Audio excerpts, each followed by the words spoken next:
like your hair. Thank you. I like yours. I like the different colored bands. Thank It's you. really cool. How long have you been doing interviews? It's my first one. Oh my goodness. I'm excited to hear your first one. That'll be fun.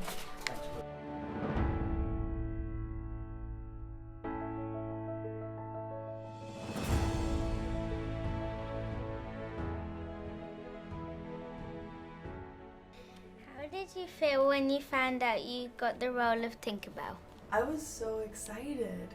I remember when they called me and I was standing in the kitchen with my family, and I don't know if I even believed them the first time they said that it was my role. And then I had the opportunity to read the script, which made it even more special and a project that I was even more excited to be a part of. But yeah, I don't think I believed them for the first 5 minutes. The movie shows how important imagination is. How can imagination help young people to follow their dreams? Ooh, that's a great question.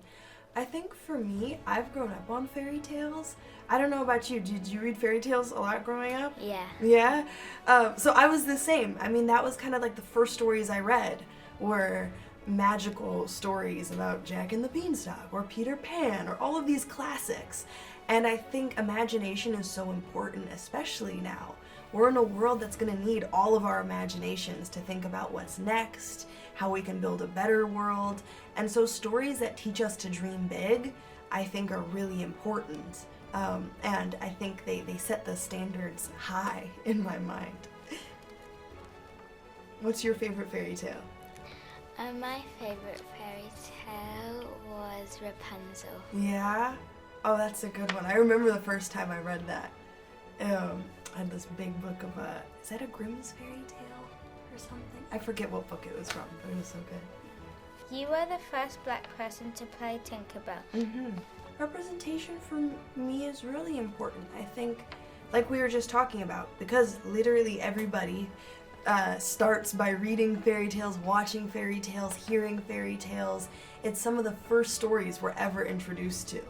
And so to be able to make sure that those stories look like our communities around us, we have a Tinkerbell with curly hair, we have lost kids that look like all of my friends and all of your friends, is really important, and I think makes a big impact because it shows us what is to be celebrated and what should be seen as normal in our world.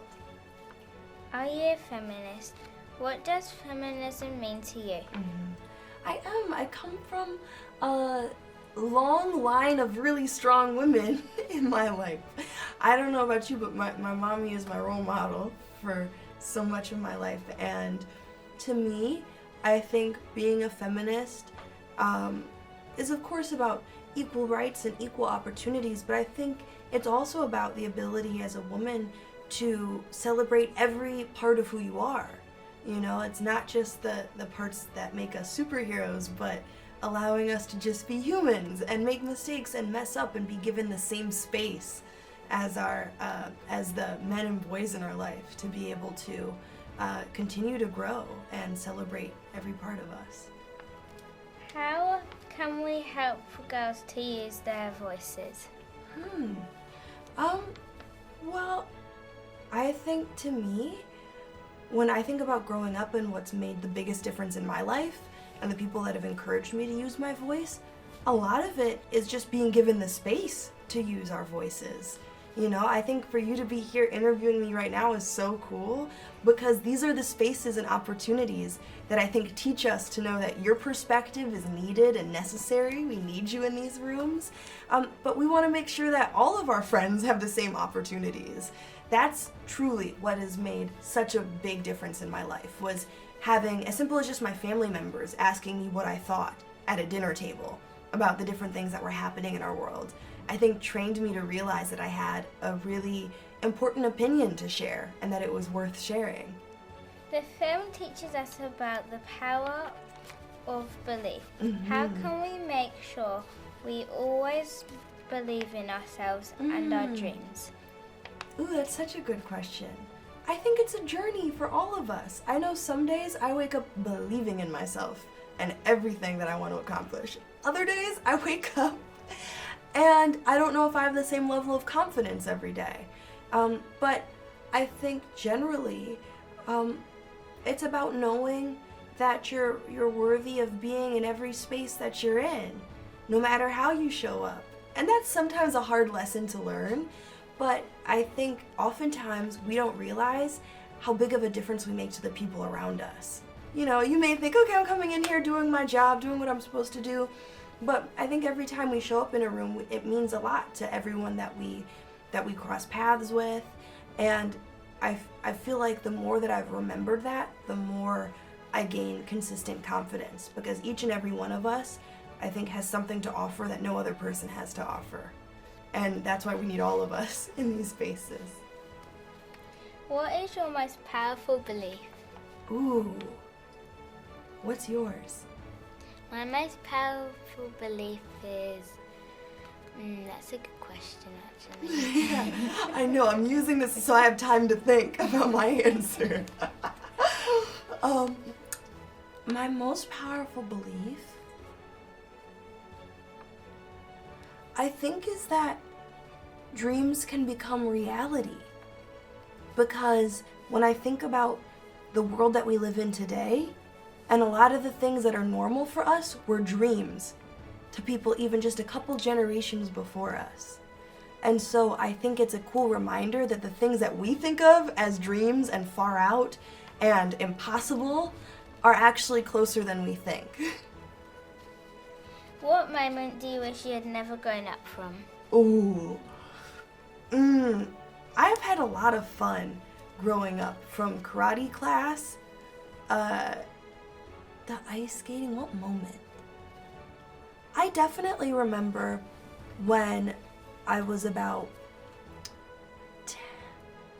12 or 13. That's when I began working on my television show Blackish for the first time. And before that I was acting, but I'd go to school and then I'd go film a movie and then I'd go back to school.